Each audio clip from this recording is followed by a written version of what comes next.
Hello, ഡോക്ടറോട് ചോദിക്കാൻ പരിപാടിയിലേക്ക് സ്വാഗതം. ഇതാരാ വിളിക്കുന്നേ? കായംകുളത്ത് നിന്ന് അമ്പിളിയാണേ. അമ്പിളി ഇനി ഡോക്ടറോട് സംസാരിച്ചോളൂ. ശരി. പറയാമ്പിളി. ഡോക്ടർ, ഞാൻ 45 വയസ്സുള്ള ഒരു യുവതിയാണ്. 45 വയസ്സുള്ളപ്പോ യുവതിയല്ലല്ലോ, അമ്മച്ചല്ലേ? എനിക്ക് കല്യാണം കഴിഞ്ഞ് 2 മക്കളുണ്ട്. അയ്യോ, അതെന്റെ തെറ്റല്ല സാർ. എനിക്ക് വീട്ടു ജോലി എല്ലാം കഴിഞ്ഞു ഒന്ന് കണ്ണടച്ച് കിടന്നൊന്ന് ഉറങ്ങാൻ എന്റെ ഭർത്താവ് സമ്മതിക്കുന്നില്ല സാർ. ഞാൻ എന്ത് ചെയ്യട്ടെ? ഇപ്പൊ എന്താ ഭർത്താവിന്റെ പ്രശ്നം?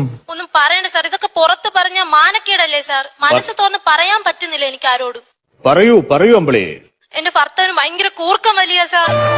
കൂർക്കം വലിയ ഡീപ് ആത്മീയ എന്ന് പറയും. അത് ഒരു വലിയ പ്രശ്നമെന്ന് ചിലർക്ക് തോന്നാം, ചെറിയ പ്രശ്നം ചിലർക്ക് തോന്നാം. അപ്പൊ അമ്പിളി ഒരു കാര്യം ചെയ്യും, ഞാൻ പെട്ടെന്നൊരു പരിഹാരം പറയാം. അതായത് നിങ്ങള് 2 വശത്തായിട്ട് കിടന്നുറങ്ങണം.